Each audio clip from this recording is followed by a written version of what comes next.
Everybody have the passage in front of them then? Yes. Cool.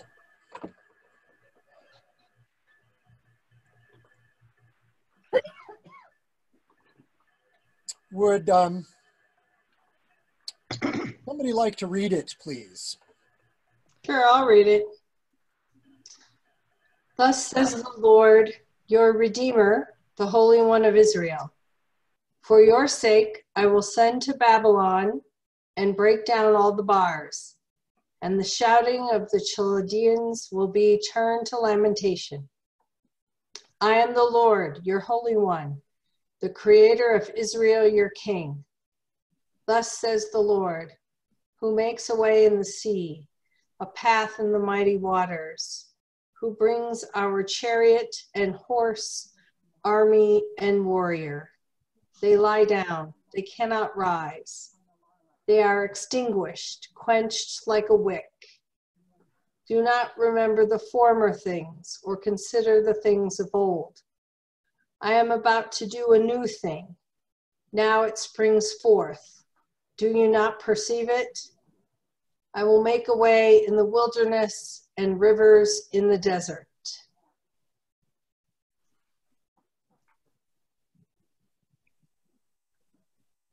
It's not in the questions that I'll get to in just a minute, but I'm going to do the sort of African Bible study thing and ask the question, what word or phrase just jumps out at you? I'm about to do a new thing. Do not remember the former things.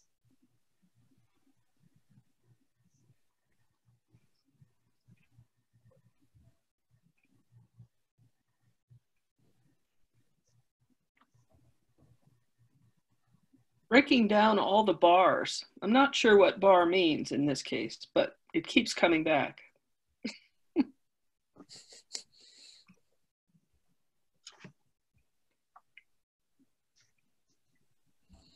I will make a way in the wilderness.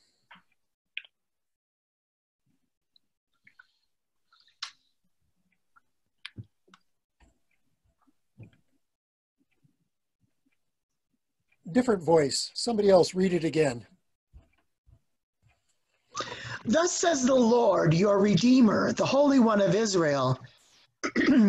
For your sake, I will send to Babylon and break down all the bars, and the shouting of the Chaldeans will be turned to lamentation. I am the Lord, your Holy One, the Creator of Israel, your King. Thus says the Lord, who makes a way in the sea, a path in the mighty waters, who brings out chariot and horse, army and warrior. They lie down and they cannot rise. They are extinguished, quenched like a wick. Do not remember the former things, or consider the things of old. I'm about to do a new thing. Now it springs forth. Do you not perceive it? I will make a way in the wilderness and rivers in the desert.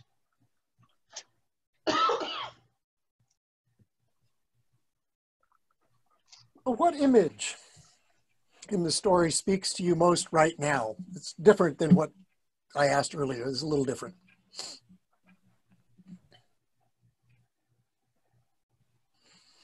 And I'll go back to the previous slide so you can.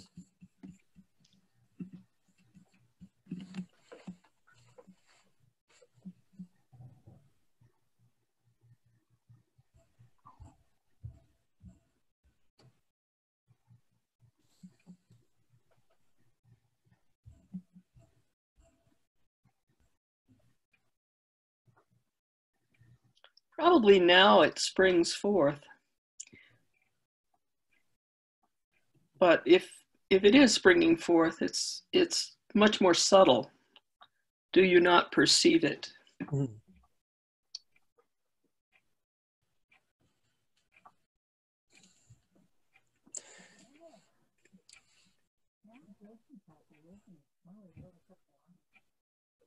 I'm kind of stuck on that imagery from the path in the waters.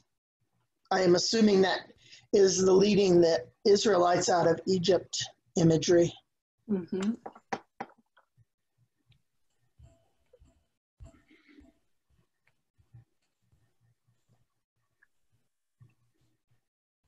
Yeah, I think if you just that whole phrase there sounds a whole lot like, drowned in the Red Sea waters. Yeah, You know, It does. putting, And yet, right after that, it says, don't remember the former things. I thought about that too, Mary. I'm glad you said it. They just did. Here's the old thing. Now, don't remember it. Well, I will say, now that you brought up that particular verse, that I was struck when I was listening to this. Which former things are they talking about? Not to remember. Mm-hmm. I mean, this was written to the exiles in Babylon, Right. who'd been there for 70 years. That's, 3 generations. What former things would they have to remember? And is it don't remember the former things of your time in Babylon? Or is it the former things before you went to Babylon? I'm wondering about that. I don't know what the answer is. I was just sort of struck by which former things are we not supposed to remember? Well, it's going back to John the Baptist. I will make a way in the wilderness. Are they going back is Isaiah going back that far? Or that far forward? That would be after Isaiah. I know, it's so confusing. That's my point. Are we going backwards or forwards? I was having this conversation with some German friends who are still in a generation that remembers before the war and after the war, and then after the fall of the wall. And it gives this whole phrase or this whole section of Isaiah a whole new meaning when they talk about former times and what you have to let go of from former times.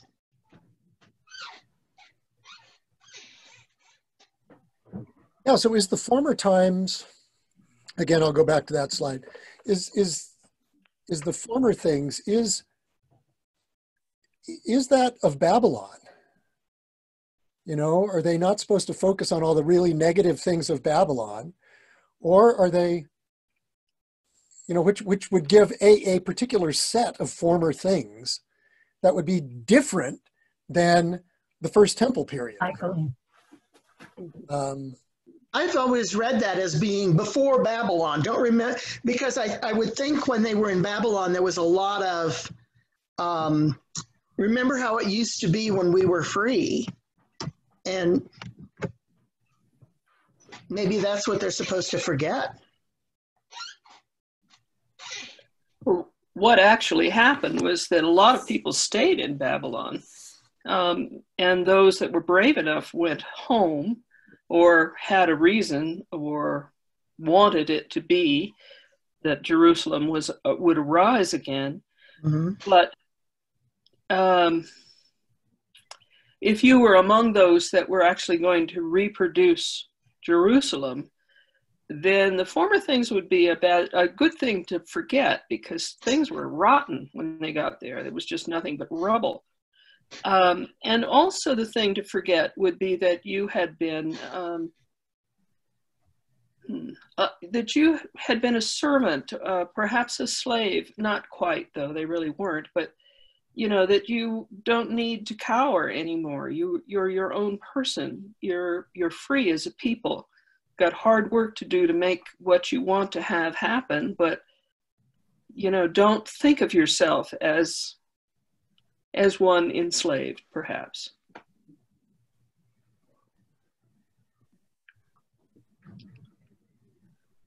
So that would be a former thing to forget.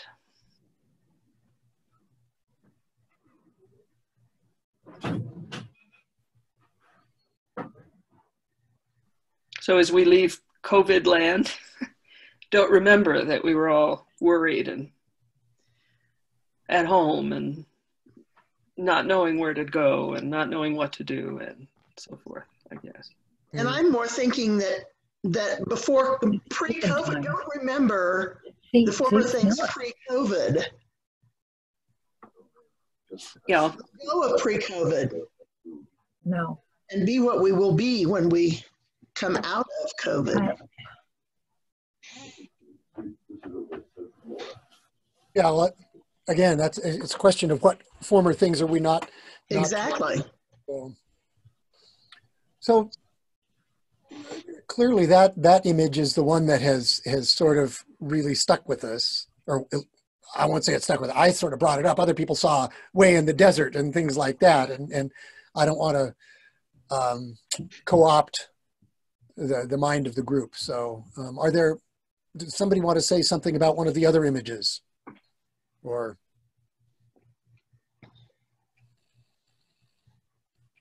shall we move on? Well, I'll just add that I was reading Revelation earlier today, so the military and imagery stood out for me, and usually it doesn't. Usually, the nature imagery stands out for me in biblical passages. So I think it's interesting. But okay,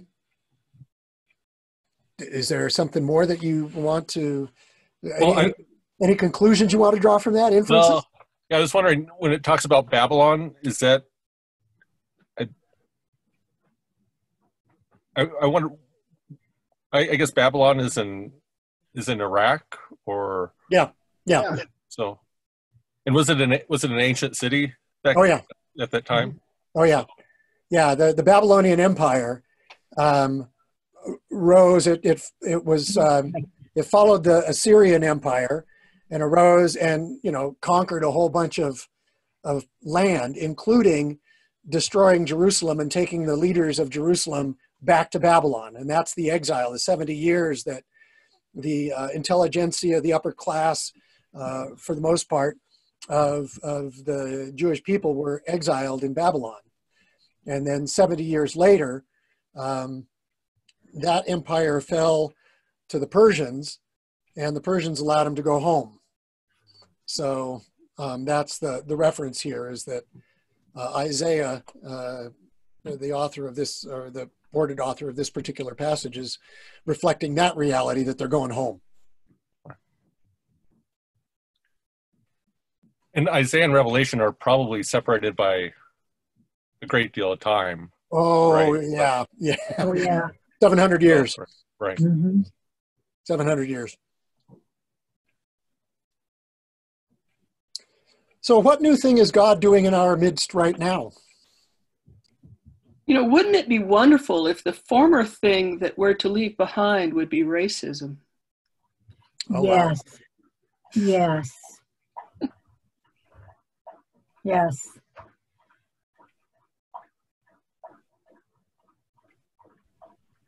How would that translate into the I see that on the sort of the macro scale. How would that translate more into the congregational scale? Just curious. There are churches, I think of one along Broadway that's a Korean congregation, but Montview Boulevard has a great relationship with Macedonia Baptist Church in Northeast Denver. And I think that one of the ways would be to find a church that is possibly more diverse, and that we could have potluck dinners together, the agape kind of idea, and do things together. And I think that that's one possibility.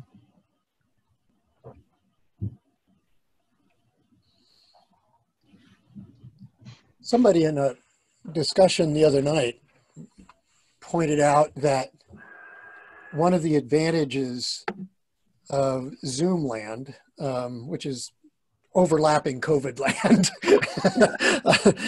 and will survive COVID land, is that, you know, we could establish that kind of a relationship via Zoom with some congregation in, you know, Pennsylvania. Yeah. And or West Africa. pardon? Yeah. I said, or West Africa. Oh, sure. You know, or a different, you know, or the Diocese of Los Angeles, and you know, thinking about, or the Diocese of California, thinking about different kinds of racial congregations of different racial compositions, all of whom experience this differently. You know, yeah, I think that's the nice thing about where Montview is that there are plenty of congregations up there from which to choose, fewer down in our neck of the woods. But we're not limited by geography anymore. Mm-mm.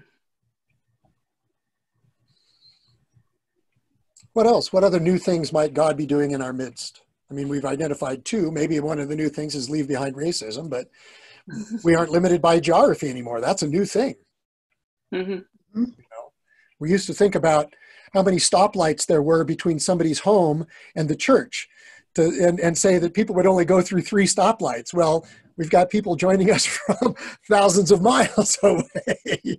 Lots of stoplights.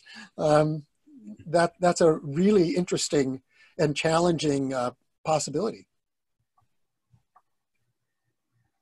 I think, kind of stepping back from this, I'm getting that this prophet is telling us to be quiet and perceive things. So I read that as discernment. So this is a time maybe for action, maybe for making those kinds of connections at some point, but this is fertile ground to be the listeners. It's like the Black Lives Matters movement is telling people of privilege, stop, listen to us. You don't need to engage right now. You need to step back and listen to what it is like to live as a person of color in this society. So I'm kind of reading this broadly. It's a time for discernment. It's a time to perceive really what God is telling us and what our future missions might be. That's what I'm getting out of this. Thank you. That's a really good point, Karen. I heard an interview last week with a Black author, and she was describing the conversation she has with her other Black friends and how it seems like the white community got a tweet or a Facebook message or something went out on social media that says, contact a Black person and connect with them. And they kind of resented that because, as you said, it's not, they don't want us to act so much as to step back and just listen and to finally develop some policies that will stick. You think back to Michael Brown and Ferguson and all the uproar about that, and things went right back to where they were, if not worse. So yeah, definitely listen. That's probably what's expected of the privileged class right now. I was just thinking about last week when Noah waited until God told him to leave the ark. And I'm wondering if there isn't some of that same thing here. Wait, I am doing this. Just wait until I tell you, show you. I don't know. I think he waited himself as well. You know, he waited a whole week beyond the time that they saw land and saw the dove or the bird. Yeah, there was a lot of waiting. you know, and that gets at Karen's point about discernment, I think. We are pretty impatient people. And in general, you know, we're immediate satisfaction is what our society culture seems to be built on, you know. Oh yeah, let's pay $99 a year so Amazon Prime will deliver it day before yesterday, you know, so that we can have it, rather than remembering that it takes a while. When I was at DU, I would frequently go to talk with one of the classes where they were teaching international students to help improve their English. And I would say that when I was told the story that when I was in high school, I was an international student. I was a foreign exchange student in Australia. Now, yes, I didn't have to learn a different language, you know, different slang, but I didn't have to learn a different set of languages. But when I was this foreign exchange student, I had to get out a piece of paper and write on it and fold it up and stick it inside another bit of folded paper and write on the outside of it and put on a stamp and then put it in the mail. And it would take a week for that letter to get home. And then it would take another week for the response to get back to me. So if I was lucky, if I had a question, it would take 2 weeks to get an answer. I know what it was like, even though I was in a country where I could understand the people and there were lots of similar cultures. I knew what it was like to be a long ways away. I knew what it was like to wait. I had to. And now, you know, the fact that Stephen and Neil can be with us from 2,000 miles away in real time shows how little we've lost the skill of waiting, that, you know, that skill of perceiving. Yeah.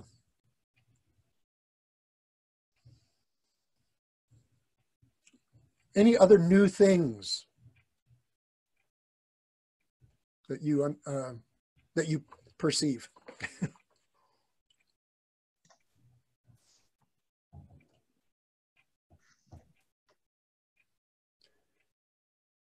Then what do we not need to remember? What do we need to let go of? And this is pointed at Good Shepherd specifically.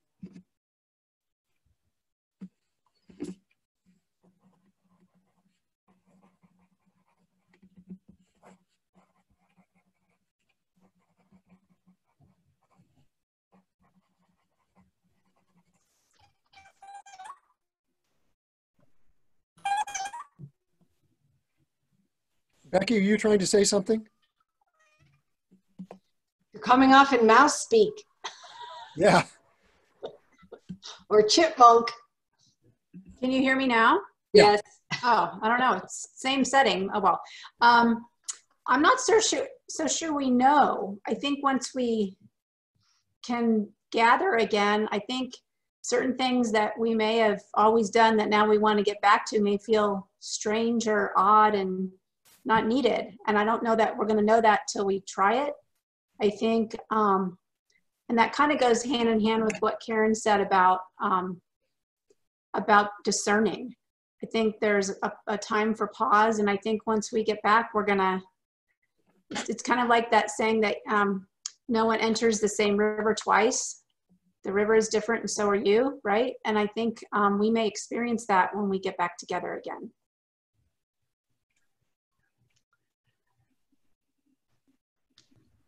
I went to some of us. Oh, go ahead. Getting back together again is not going to happen for a very, very long time. Very long time. I thought it was interesting when some of us went to an Invite, Welcome, Connect seminar this past week. And they did a survey of the people attending. And of course, there are 3 pieces of Invite, Welcome, Connect. And what they did was to ask us, before COVID, what did you think your church was best at? Inviting, welcoming, or connecting? And the vast majority of people responding to that survey said, oh, we were very good at welcoming people. The second question was, now that we're in COVID, what are you best at? Inviting, welcoming, or connecting? And most of the respondents said they were better at connecting than at welcoming. I don't know if that's something that we're going to see when we are out of COVID land. Will we still be good at connecting people? It'll be interesting. You know, I can't imagine that now that we have adapted to Zoom, that we will ever have any gathering without some people being on Zoom. Correct. Ever.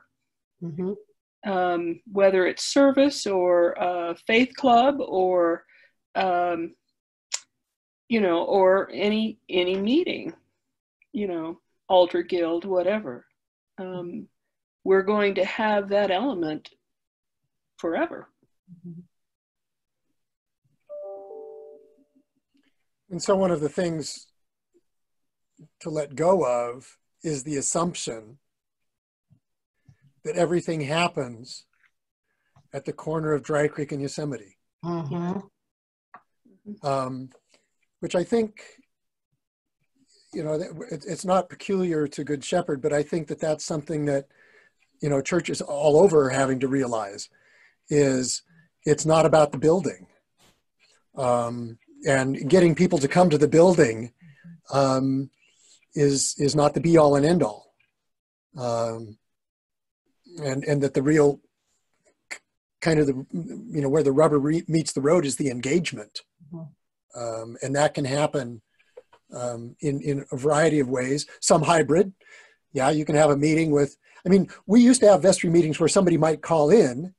Yeah. You know, one person might call in because they were on a business trip or something. But, you know, now it's everybody's calling in. And when we get back together, there will probably be some more folks who will call in. I think letting go of the idea that it has to be there or you're not there is probably one of those things that we can let go of. And that might be a way of embracing a new thing. I think that goes back to, I'm sorry, Becky. No, go ahead.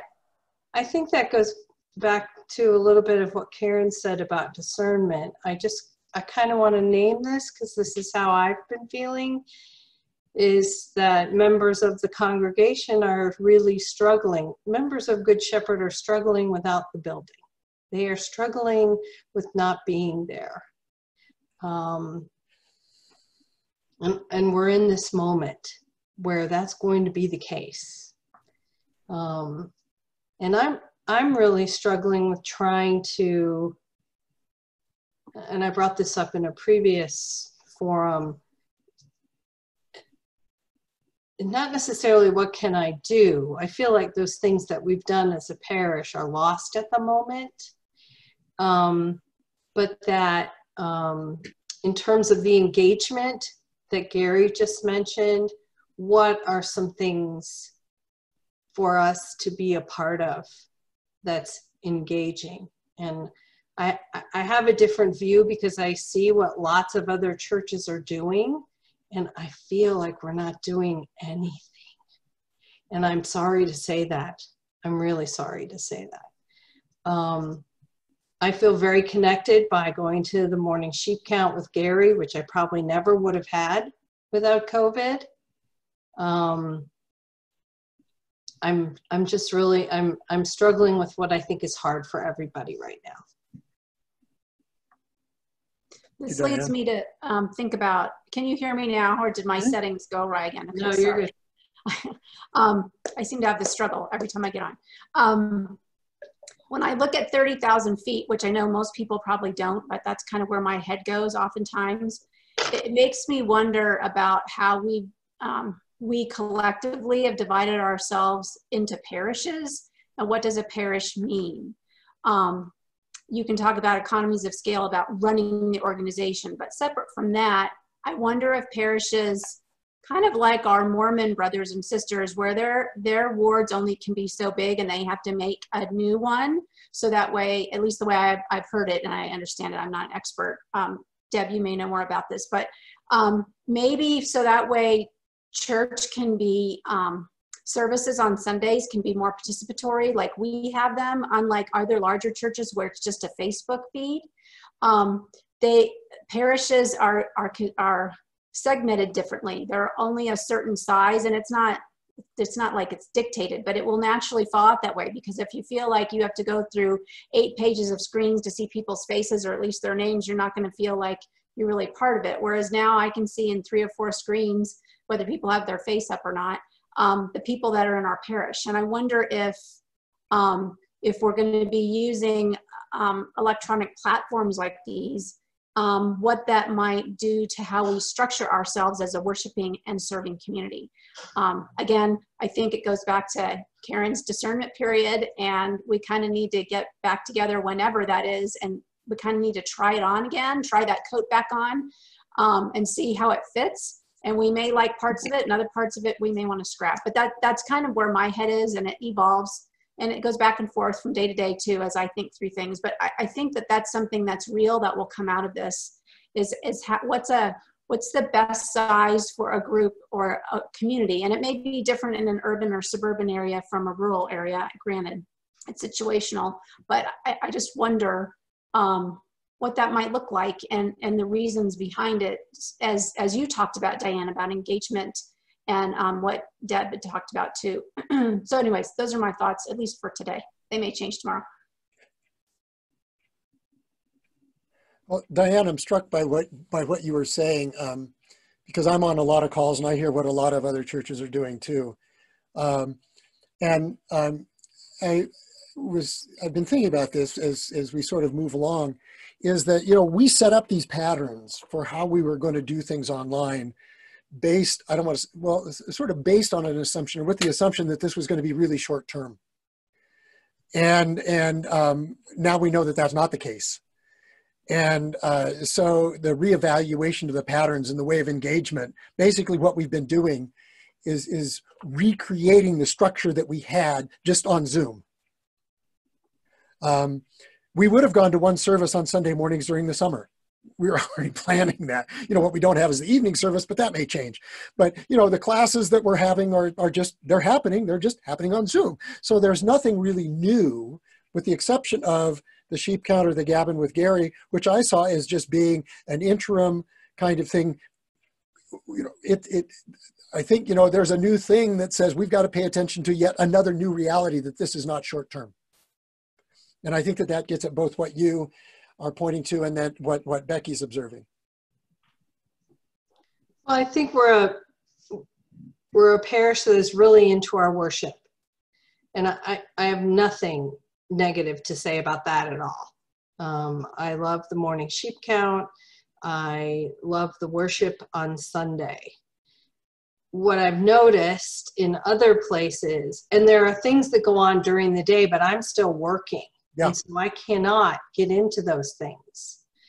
And so I've seen and I'm a part of things that are happening in other churches that are in the evening. Mm-hmm. Mm-hmm. That I can be a part of. Yep.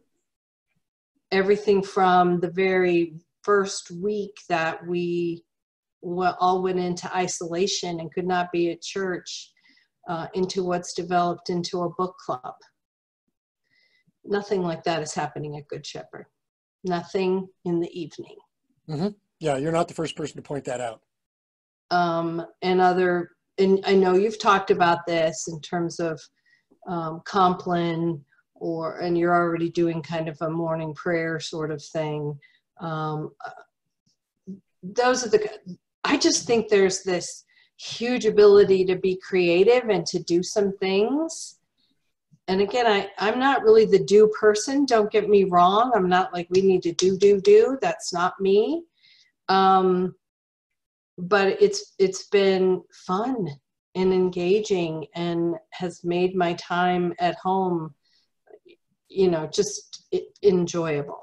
Mm-hmm. I know I'm not saying this very well, and I apologize. Just in terms of what are some things to let go of, or what is some things new to look at. Mm-hmm. No, thank you. I thought you said it very well. Thanks. I kind of liked that I wasn't, I mean, it's hard to do something at Good Shepherd right now at night with Zoom because nights are taken up, so many nights are taken up with meetings. It's hard. I'm organizing a thing called Hope Not Despair, and using Zoom, and Good Shepherd doesn't have a nighttime bandwidth. It's sort of like we had trouble finding places to meet physically in the church with all the activities that were going on in the church. Well, the same thing's true of Zoom.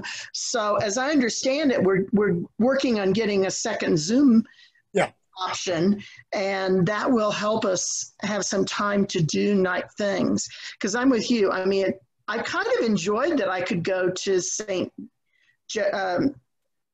James in Wheat Ridge for Bible study and see how they're doing Bible study and, you know, that kind of thing. So I don't know that, you know, maybe that's what we were talking about, being larger than just one parish, that maybe,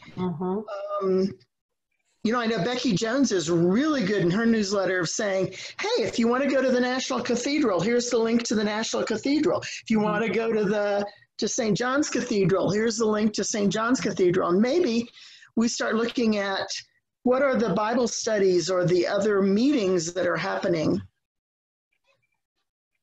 And, well, and when this, I know you're getting into specifics, and I was trying not to, but when this started, I purchased my own Zoom account. There may be others who have done the same thing, and I would be willing to share it with others.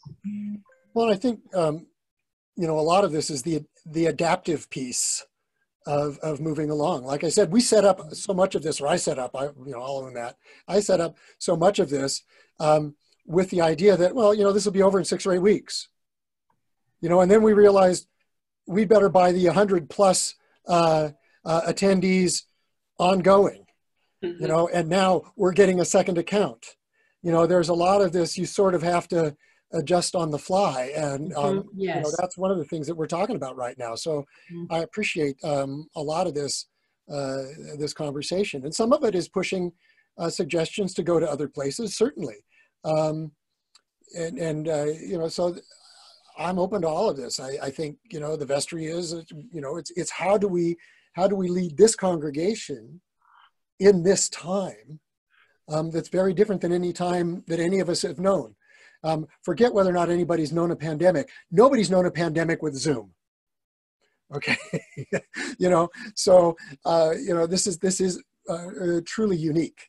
I thought your questions in the survey I talked to you about were very good, and I know you haven't had a chance to assimilate all that information.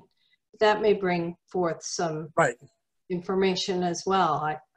Yeah, I just wanted to say something about that because I have seen the responses, which I'm not going to disclose because Father Gary is going to do that to the congregation. But the one thing, 2 things came out of it for me. People are very open to the idea of hybrid worship, hybrid gathering in the future, which gave me a lot of hope. And also, there's a large amount of our congregation that is dedicated to gathering online into the future for various reasons. So hopeful things and that's part of the discernment for me, listening to the other voices. Thank you. So winding down, it's just about 11. These last 2 questions, what is the passage saying to us right now, or what is it saying to Good Shepherd? Anything that you haven't already pointed out that you would like to bring up at this point?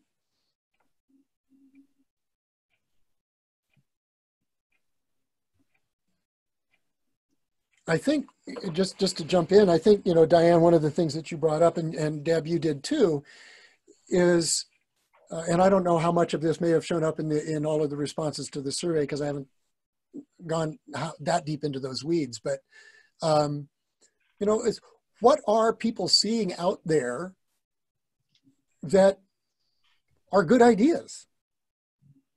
you know, rather than the clergy sharing their good ideas, because we're going to all share them from a particular perspective.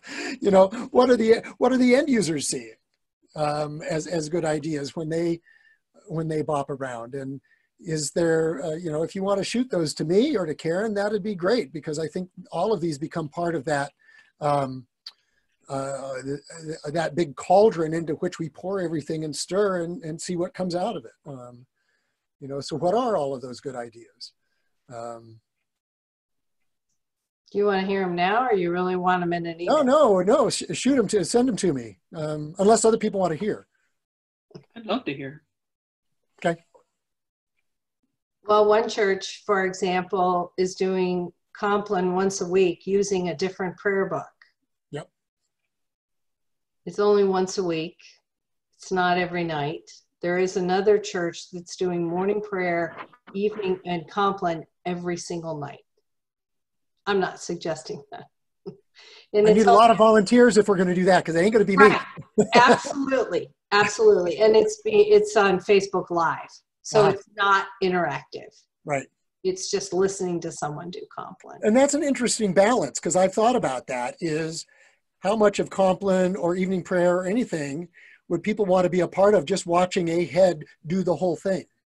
I will say at the beginning of the pandemic, it was very helpful. I felt really, I needed it real quickly. And then another church started a book club. We met weekly. Nobody meets in a weekly book club who works during the day.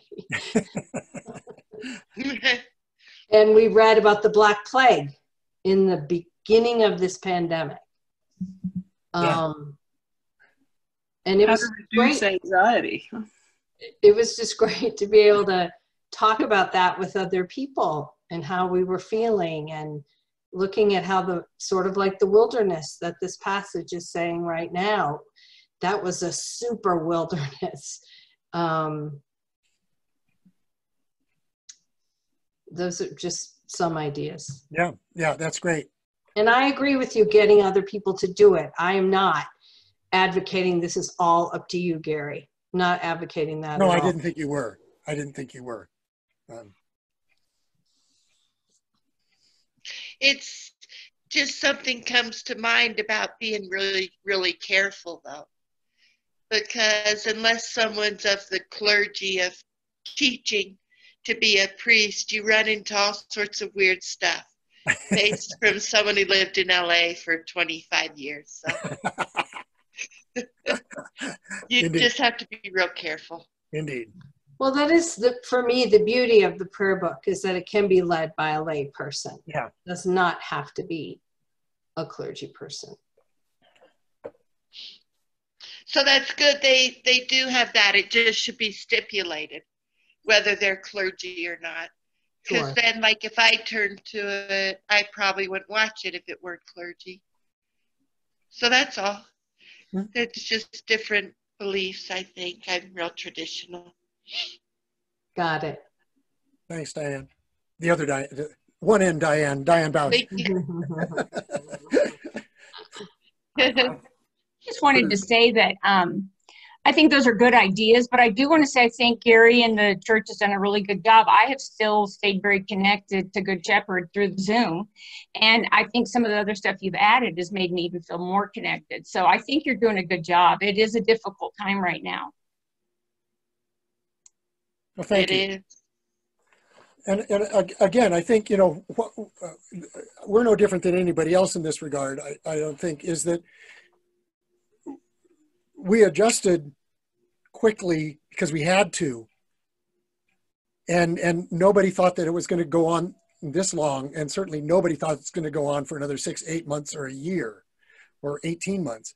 And so, you know, what we've got is this opportunity to say that we can continue to adjust. I mean, remember, not the former things can also relate to 2 weeks ago.